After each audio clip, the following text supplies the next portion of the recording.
Hello everyone, channel में आपका फिर से स्वागत है। आज हम इंसान के रिप्रोडक्शन की अद्भुत प्रक्रिया को विस्तार से समझेंगे। कैसे जीवन की शुरुआत होती है और इसमें कौन कौन से वैज्ञानिक स्टेप्स शामिल हैं। इंसान का रिप्रोडक्शन एक जटिल लेकिन सुंदर प्रक्रिया है। हम 3D विजुअल्स और मेडिकल एनिमेशन का यूज करेंगे ताकि हर स्टेप को अच्छे से समझ सकें। इससे हमें पता चलेगा कि हमारी बॉडी के अंदर क्या क्या चेंजेस होते हैं, खासकर सेलुलर और हार्मोनल लेवल पर। तो चलिए इस रोमांचक सफर की शुरुआत करते हैं। सबसे पहले जानते हैं कि रिप्रोडक्शन में मेल और फीमेल सिस्टम्स कैसे काम करते हैं। ह्यूमन रिप्रोडक्शन में 2 सिस्टम शामिल होते हैं, मेल और फीमेल, जिनका कंट्रोल हार्मोन्स के जरिए होता है। मेल और फीमेल दोनों के अपने अपने रिप्रोडक्टिव ऑर्गन्स होते हैं। स्क्रीन की लेफ्ट साइड में आप मेल रिप्रोडक्टिव ऑर्गन्स देख सकते हैं, जिनमें टेस्टिस सबसे महत्वपूर्ण है। टेस्टिस में स्पर्म सेल्स बनते हैं और इनकी प्रोडक्शन पिट्यूटरी ग्लैंड से निकलने वाले हार्मोन FSH और LH से नियंत्रित होती है। ये हार्मोन्स टेस्टोस्टेरोन के साथ मिलकर स्पर्म डेवलपमेंट को ट्रिगर करते हैं। टेस्टिस में बनने वाले स्पर्म फर्टिलाइजेशन के लिए जरूरी होते हैं। ये स्पर्म सेल्स सेमिनिफेरस ट्यूब्यूल्स में बनते हैं और फिर एपिडिडिमिस में स्टोर होते हैं। जूम इन करने पर आप देख सकते हैं कि टेस्टिस के अंदर कितनी जटिल संरचना होती है।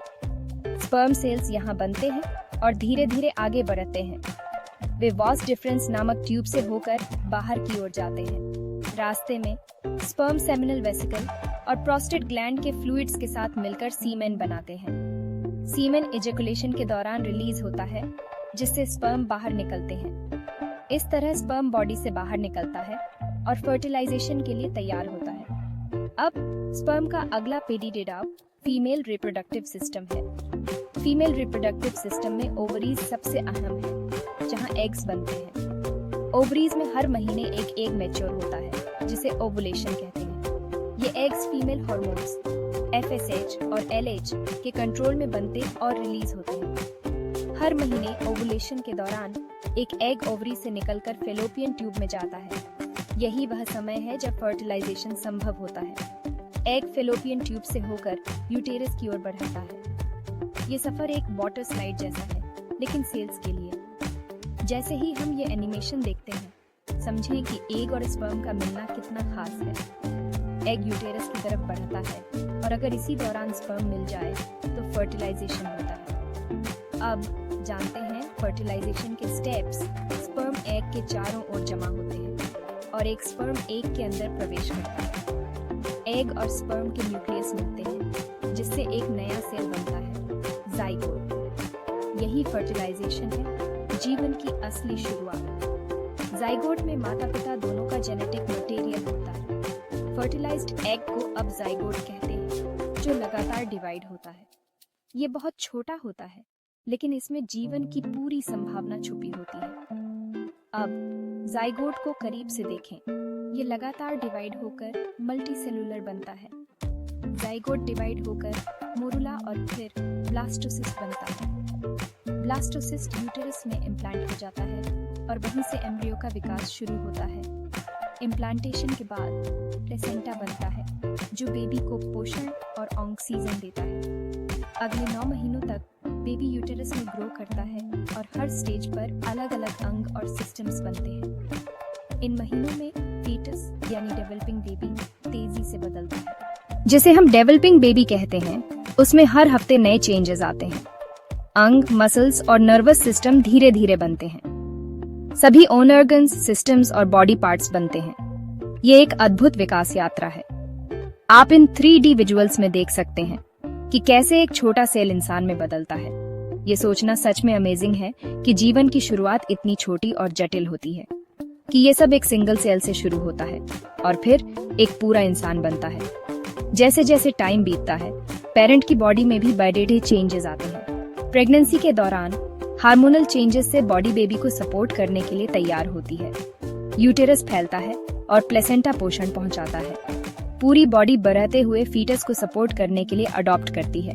ब्लड वॉल्यूम बढ़ता है, हार्ट रेट बदलता है। 3D मॉडल्स दिखाते हैं कि बेबी को हेल्दी रखने में कितनी मेहनत लगती है। माँ का शरीर लगातार बदलता है ताकि बेबी को सही पोषण और सुरक्षा मिल सके। जब बर्थ का टाइम आता है तो हार्मोन्स जैसे ऑक्सीटोसिन लेबर शुरू करते हैं। लेबर के दौरान यूटेरस में कॉन्ट्रैक्शंस होते हैं, जिससे बेबी बर्थ कैनाल से नीचे आता है। बॉडी हार्मोन्स रिलीज करती है जो लेबर को रेगुलेट करते हैं और डिलीवरी संभव बनाते हैं। कॉन्ट्रैक्शन से बेबी धीरे धीरे बाहर की ओर बढ़ता है। ये कॉन्ट्रैक्शंस बेबी को बर्थ कैनाल से नीचे ले जाने में मदद करते हैं। 3D एनिमेशन में लेबर के स्टेजेस को देखना बहुत रोचक है। हर स्टेज में अलग अलग चेंजेस होते हैं। यह एक टफ जॉब है, लेकिन इसका रिजल्ट एक नया जीवन सबसे खूबसूरत है। फाइनली बेबी का जन्म होता है, एक नया जीवन दुनिया में आता है। ये इमोशंस से भरा पल होता है, रिलीफ, खुशी और एक्साइटमेंट। परिवार और डॉक्टर्स सब मिलकर इस नए जीवन का स्वागत करते हैं। जैसे परिवार अपने नए मेंबर का स्वागत करते हैं, एक नई जर्नी शुरू होती है। बर्थ के बाद हेल्थ केयर प्रोवाइडर्स ये सुनिश्चित करते हैं कि बेबी और पेरेंट दोनों स्वस्थ हैं। ये समय बॉन्डिंग और शुरुआती देखभाल के लिए बहुत महत्वपूर्ण है। ये बॉन्डिंग के लिए बहुत इम्पोर्टेंट टाइम होता है, माँ और बच्चे के बीच पहला संपर्क और उस नई फैमिली जर्नी को शुरू करने का जो जीवन भर चलती है। इससे पहले कि हम खत्म करें, एक जरूरी बात, रिप्रोडक्टिव हेल्थ को समझना और उसका ध्यान रखना बहुत जरूरी है। ये जानना कि आपकी बॉडी कैसे काम करती है आपको सही फैसले लेने में मदद करता है। अच्छी जानकारी कहाँ से मिलेगी और किससे सलाह लेनी है, ये जानना भी जरूरी है। और सेफ हैबिट्स को प्रैक्टिस करना सबके लिए इम्पोर्टेंट है, जैसे रेगुलर चेकअप्स और हेल्दी लाइफस्टाइल। इन बेसिक्स को समझना हमें अपने लिए स्मार्ट डिसीजन लेने की पावर देता है। हेल्थ और वेलनेस के लिए सही चुनाव करना जरूरी है। तो समरी में कहें तो ह्यूमन रिप्रोडक्शन एक शानदार लेकिन अमेजिंग प्रोसेस है, जो एक सिंगल सेल को एक जिंदा सांस लेने वाले इंसान में बदल देता है। ये विज्ञान का चमत्कार है। हर स्टेप में विज्ञान, हार्मोन्स और नेचर का अद्भुत तालमेल है। क्यूरियस रहें, अपनी बॉडी के बारे में जानें और हमेशा अपनी हेल्थ का ध्यान रखें। यह सबसे जरूरी है। अगर आपको यह वीडियो हेल्पफुल लगा तो लाइक और सब्सक्राइब करें और ऐसे ही और इंटरेस्टिंग टॉपिक्स के लिए बने रहें। शेयर करें और कमेंट में बताएं आपको क्या सीखना है। आज मेरे साथ जुड़ने के लिए थैंक्स। आपका दिन शुभ हो। मुझे उम्मीद है कि आपने कुछ नया सीखा होगा। अगली बार फिर मिलेंगे, तब तक स्वस्थ रहें और सीखते रहें।